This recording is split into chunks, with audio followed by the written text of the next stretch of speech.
Pemikiran tokoh dan pakar paut mancanegara yang pertama yaitu Johann Amos Comenius.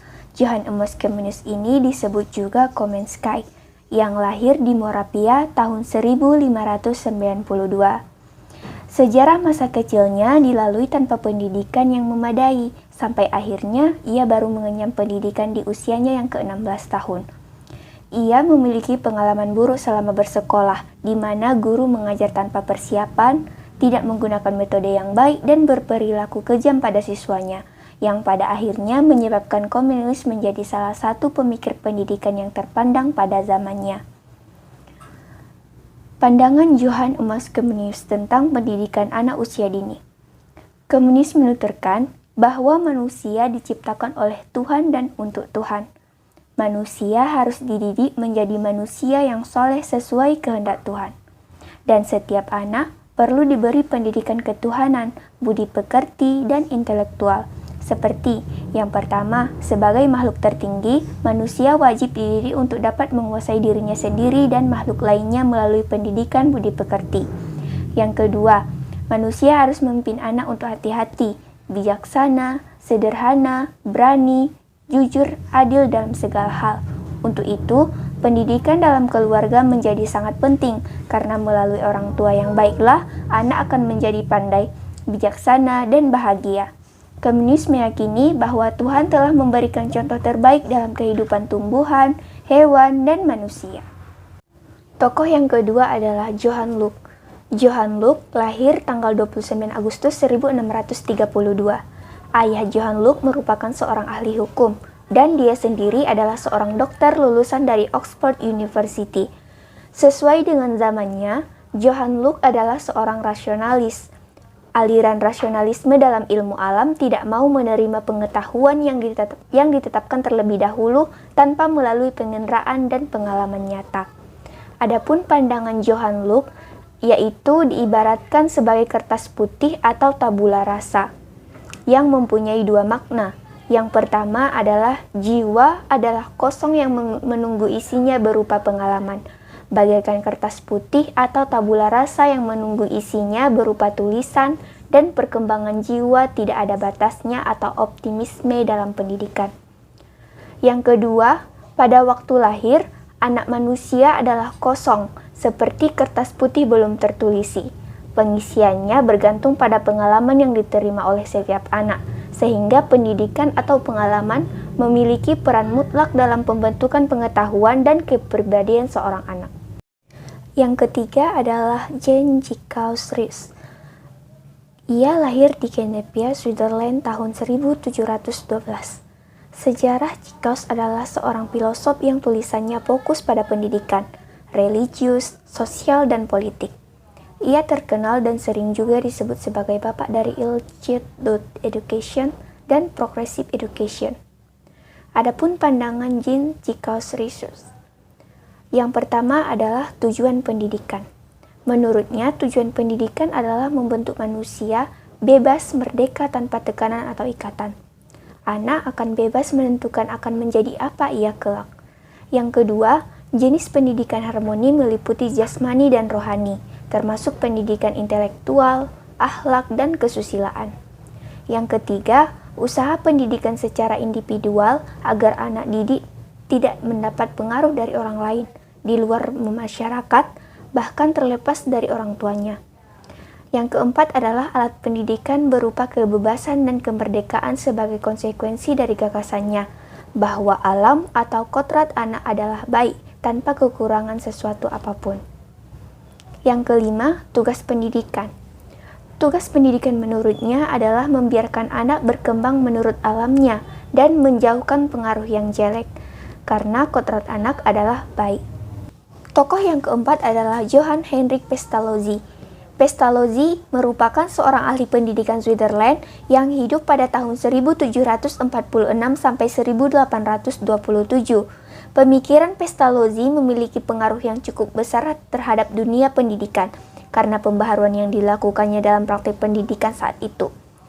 Pestalozzi mendirikan sekolah di tanah pertaniannya dengan nama Neuhof.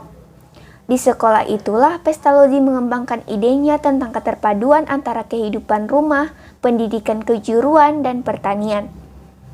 Adapun pandangan Johann Heinrich Pestalozzi. Yang pertama, pendidikan harus didasarkan pada psikologi anak. Anak berkembang secara fisik, mental, moral melalui pengalamannya. Yang kedua, pengalaman-pengalaman harus meliputi kesan yang menyenangkan, pengamatan yang hati-hati, pengertian yang jelas, dan pengaplikasian belajar dalam aktivitas sehari-hari. Yang ketiga, perkembangan belajar melalui hal-hal yang paling mudah yang lebih sulit atau kompleks, dan dari yang konkret ke abstrak, dari pengalaman menuju ke keputusan dan aturan-aturan. Yang keempat, guru harus mempertimbangkan dan respek kepada hal-hal yang disenangi oleh anak. Kesiapan dalam belajar lebih lanjut, kebebasan berekspresi diri, dan kebutuhan sosial dan emosional. Yang kelima, disiplin dibutuhkan, tetapi harus bersifat membangun, bukan untuk menghukum. Bila anak tertarik dan aktif, disiplin yang terlalu keras menjadi tidak dibutuhkan. Adapun 5 konsep mendidik menurut Pestalozzi. Yang pertama, heart atau hati. Pendidik anak usia dini harus membelajarkan dengan ikhlas dari lubuk hatinya dan bukan berdasarkan paksaan. Yang kedua, hand. Pendidik harus mempunyai keterampilan untuk beraktivitas, sehingga stimulasi yang diberikan pada anak sesuai dan tepat serta menarik. Yang ketiga, health atau sehat.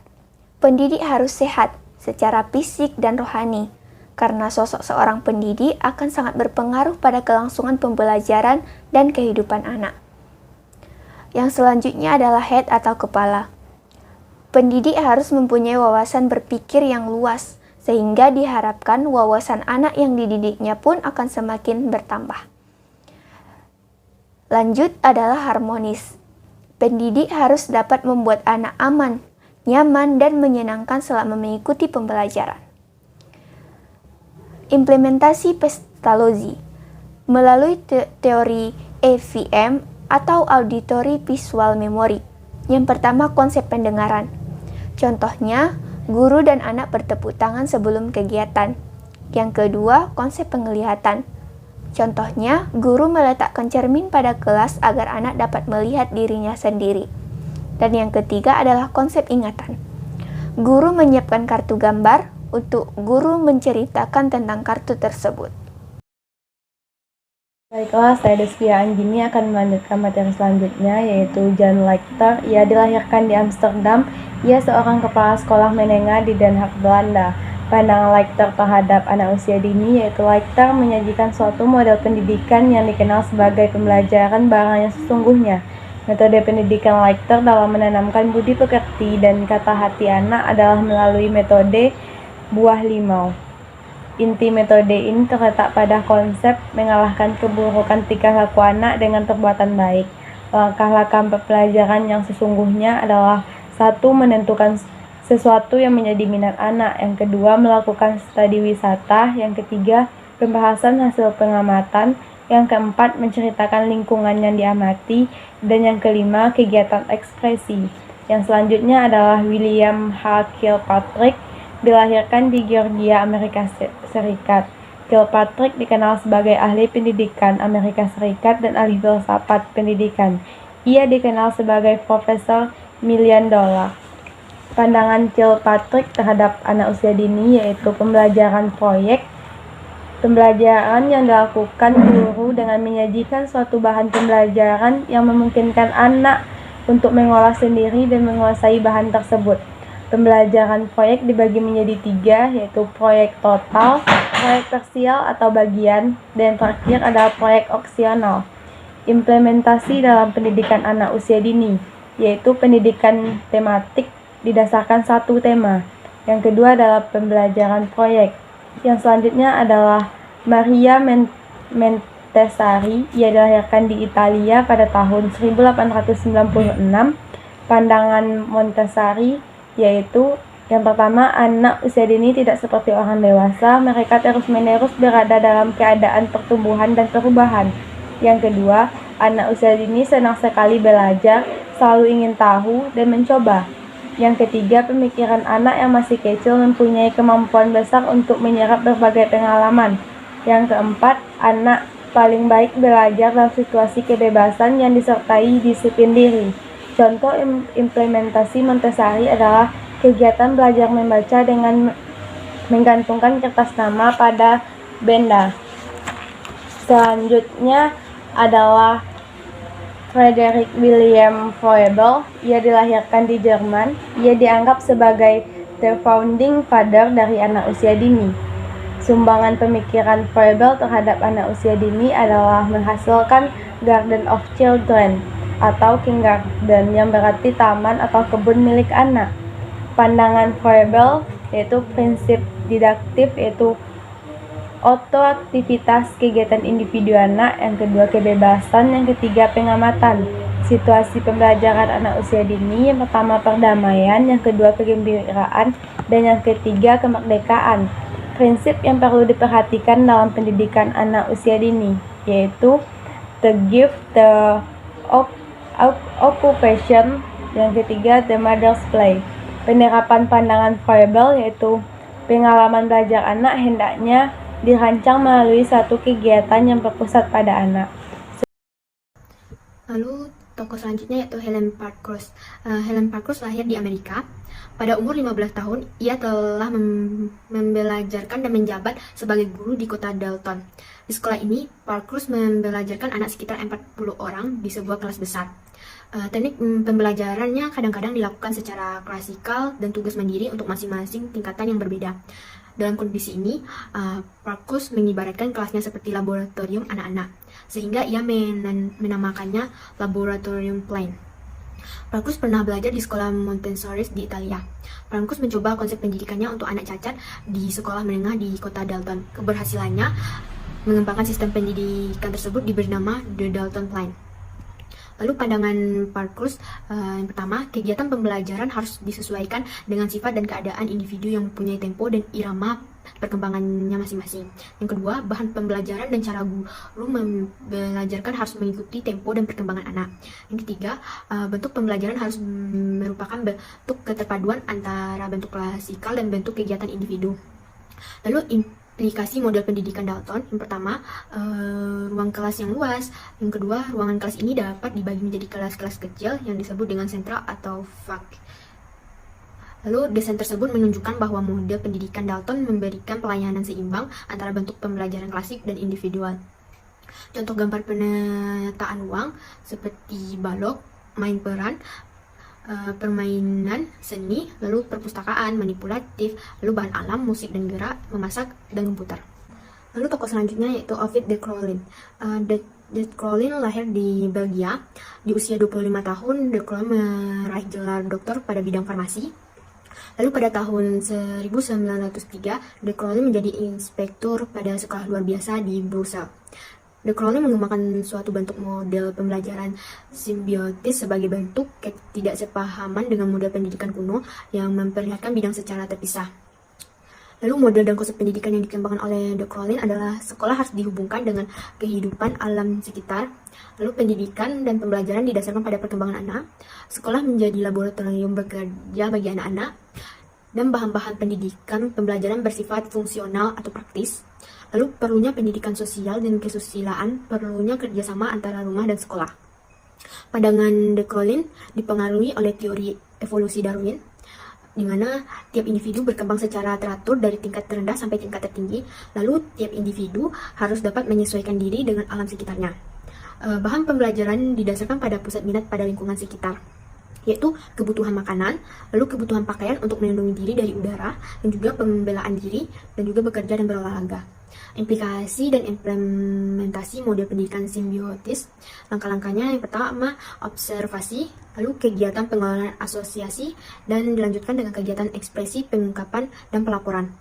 Contoh implementasi kegiatan yaitu mengenai struktur kalimat, analisis sintesis kalimat ke kata, lalu analisis sintesis kata ke suku kata, dan sebaliknya. Selanjutnya, Jean Piaget. Piaget adalah seorang ilmuwan yang dilahirkan di Neuchâtel, Swiss. Piaget merupakan anak yang jenius. Artikel pertamanya terbit pada usia 12 tahun. Pada usia 18 tahun, meraih gelar sarjana dan mendapatkan gelar doktor di usia 21 tahun. Piaget adalah seorang ahli dalam bidang biologi dan kemudian tertarik terhadap cara berpikir anak. Pandangan Piaget, yang pertama, anak perlu diberikan berbagai pertanyaan untuk meningkatkan kemampuan berpikirnya. Yang kedua, intelijensi anak berkembang melalui suatu proses action learning, yaitu merupakan prinsip motivasi, lalu prinsip keterarahan pada titik pusat atau fokus tertentu. Lalu yang ketiga, anak bermain dan berpikir aktif dalam mengembangkan kognitif mereka. Yang keempat, kegiatan mental dan berpikir sangat penting untuk mengembangkan kegiatan anak. Yang kelima, pengalaman sebagai bahan mental untuk mengembangkan struktur mental anak. Yang keenam, perkembangan terjadi sebagai hasil dari kematangan dan interaksi antara anak, lingkungan fisik, dan sosial anak. Selanjutnya, pandangan Piaget, semua orang membutuhkan belajar bagaimana membaca dan menulis. Lalu anak belajar dengan baik menggunakan panca inderanya, dan juga semua anak dapat dididik. Lalu semua anak harus dididik untuk memaksimalkan kemampuannya. Pendidikan harus dimulai sejak dini. Anak tidak harus dipaksa untuk belajar, tetapi harus sesuai dengan kesiapan belajar. Anak dapat belajar aktivitas berdasarkan ketertarikannya. Ada 4 fase perkembangan kognitif. Yang pertama, fase sensorik motor pada usia 0-2 tahun. Pada tahap ini, bayi akan membangun suatu pemahaman tentang dunia, mengkoordinasikan pengalaman sensor seperti melihat dan mendengar dengan tindakan fisik. Yang kedua, fase praoperasional pada usia 2-7 tahun. Pada tahap ini, anak akan menggambarkan dunia mereka dengan kata-kata, gambar, ataupun simbol. Yang ketiga, fase operasi konkret. Pada tahap ini, anak sudah bisa berpikir logis. Yang keempat, fase operasi formal. Tahap ini adalah periode akhir perkembangan kognitif dalam teori Piaget. Karakteristik tahap ini adalah diperolehnya kemampuan untuk berpikir secara abstrak, menalar secara logis, dan menarik kesimpulan dari informasi yang tersedia. Piaget selanjutnya, cara memperoleh pengetahuan, yaitu dengan interaksi sosial, pengetahuan fisik, logika, matematika. Lalu metode pembelajarannya dengan metode praktik langsung, metode cerita, metode tanya jawab, metode demonstrasi, lalu metode bermain peran, dan metode proyek. Lalu tokoh selanjutnya yaitu Lev Vygotsky. Lev Vygotsky dikenal sebagai asosial kultural konstruktivis asal Rusia. Vygotsky dalam Brodova dan Deborah berpendapat bahwa pengetahuan tidak diperoleh dengan cara dialihkan dari orang lain, melainkan merupakan sesuatu yang dibangun dan diciptakan oleh anak. Vygotsky yakin bahwa belajar merupakan suatu proses yang tidak dapat dipaksa dari luar, karena anak adalah pembelajaran aktif dan memiliki struktur psikologis yang mengendalikan perilaku belajarnya.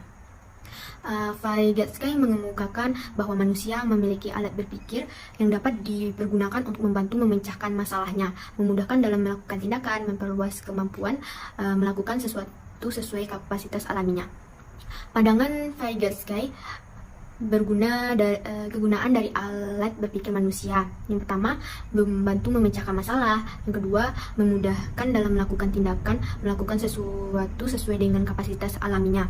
Yang ketiga, memperluas kemampuan. Yang keempat, melakukan sesuatu sesuai dengan kapasitas alaminya.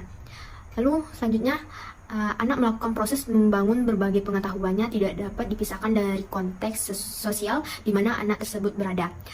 Dan pengetahuan dibangun oleh anak berdasarkan kemampuannya dalam memahami perbedaan berdasarkan persamaan budaya yang terlihat atau tampak.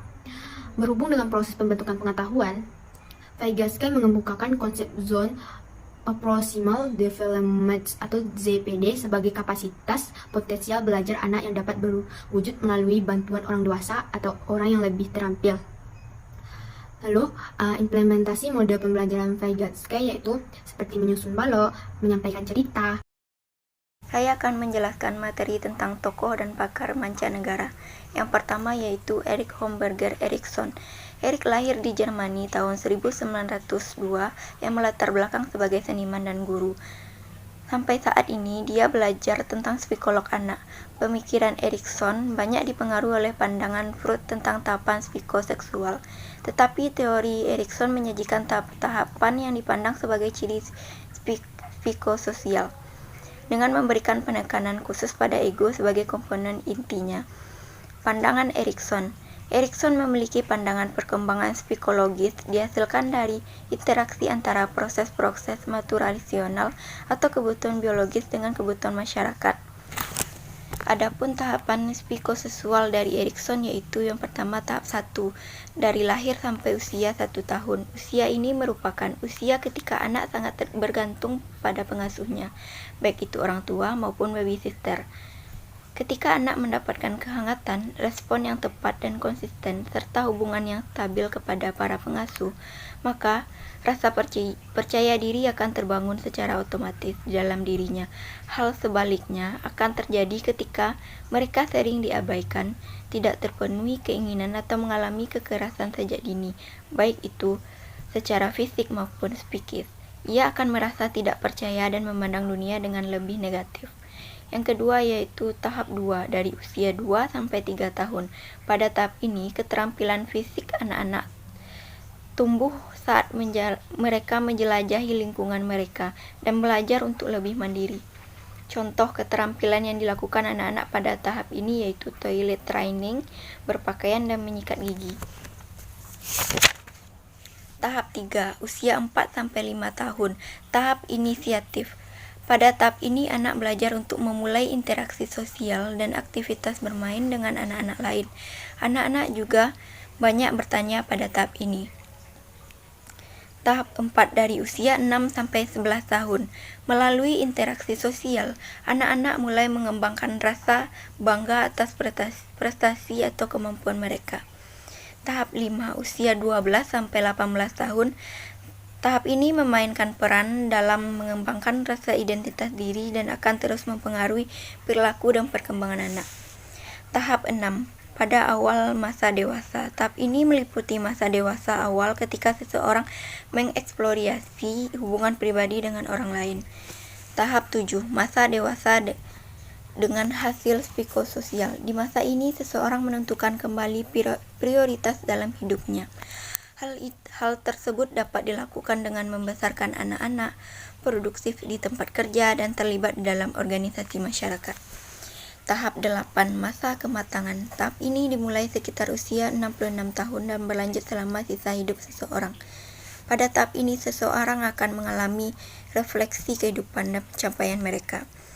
Yang kedua yaitu tokoh mancanegara Sarah Smilansky. Sarah adalah seorang guru besar di Tel Aviv University, Israel. Sarah peduli terhadap psikolog anak-anak dan mengemukakan tentang pengembangan kognitif anak melalui permainan. Pandangan Smilansky yaitu setiap anak harus mengalami pengalaman main yang banyak.